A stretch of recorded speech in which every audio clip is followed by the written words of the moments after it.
Welcome back to the Navy Sports Magazine. Mid's on quite a roll right now, 5 in a row in the Patriot League with weekend action coming up at home against Holy Cross. Get yourself out, 1-800-US4-NAVY, or go to NavySports.com to reserve your tickets. One of the reasons why they've been able to find a few more wins, play the Big E, who's sitting next to me, Edward Alade. And for you, as a senior, early in the season, the minutes weren't as plentiful as they are right now. How many practice sessions with Coach Nestor, minute by minute, did you put in trying to get yourself back in the lineup? And obviously, since you've arrived back in the lineup, this team has really taken off. You know, I had kind of like a rough stretch, at the beginning of the season. I wasn't really performing like I'm capable of. But, I talked to Coach Ernie a lot. Just told him to go out there and just not worry about the mistakes I have going on. So just playing hard, just playing with more energy and just being more active on the court.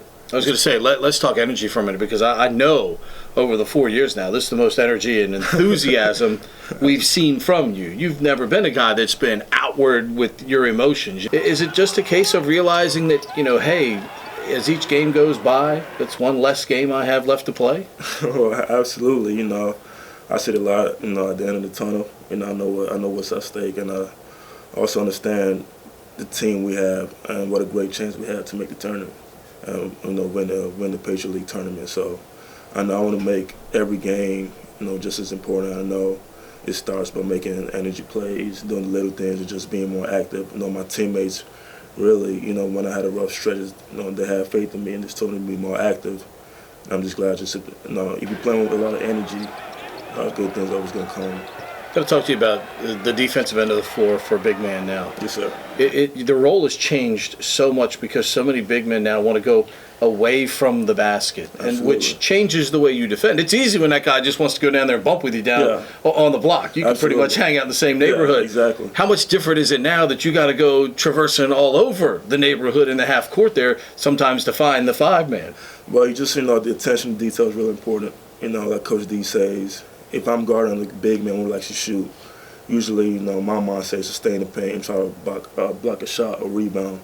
Now I have to be able to push away to the corner, or if a post is coming down in transition, I also be in tune in that to make sure that I'm stopping the ball and then closing out the big. So it basically just have to be more alert on defense and just attention to detail, really. You can't really focus on your natural habits. You just have to kind of step out of your zone a little bit. Let's go back to Saturday for a minute. They get the bucket at the end of regulation. The place is going crazy. The core's going berserk behind each basket. They get the first point of the overtime on the free throw by Kennedy Edwards. But in that huddle, what was the attitude and the mindset in the huddle? Because that had to be pretty important, because you all, with all of the sickness and the people that didn't practice on Thursday and Friday, you all could have folded up, and people would have understood. Absolutely. Why did you all not fold up though and outscore them 21-5 and get a big win? We had a lot. We had a lot of excuses. We could use a lot of excuses, but like Coach D says, it's not, when the score shows up on the CBS, it's not going to be saying we had guys that didn't practice. It's going to say Navy and it's going to say Army, and wherever won. So we knew we messed up down the stretch in regular time, and Sean said it best. He said, "Let's get back to work." That's all we needed. It's just 5 more minutes to play the game we love. So just getting back to the basics, really, and just going back to work.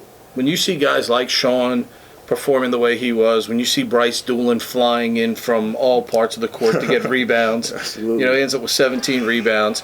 You see a youngster like Hassan, Making big plays, getting over the 20 mark. Tom Lacey's got, 11 rebounds.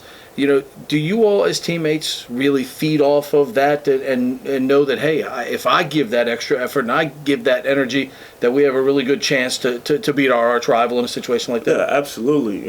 I feel like we, as a team, we do a good job of feeding off of each other.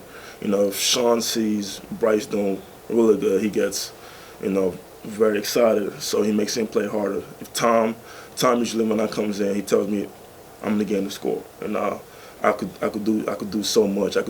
So he's kind of telling me to do what I need to do. And actually, if I see Tom make a big play, that kind of gets my adrenaline going high. So it's kind of like we all really feed off of each other. Also, you can kind of see it on the bench after every big play. everybody's really excited. Even from the first guy to the 16th guy on the bench, everybody's really in tune to the team. It's a very team effort. All right, big fella. Appreciate the time. Best of luck this week as you all try to keep it going. Absolutely, sir. Thank you for having me. All right, Edward Alade, the big fella, the Big E out of Houston, Texas, joining us here on the Navy Sports Magazine.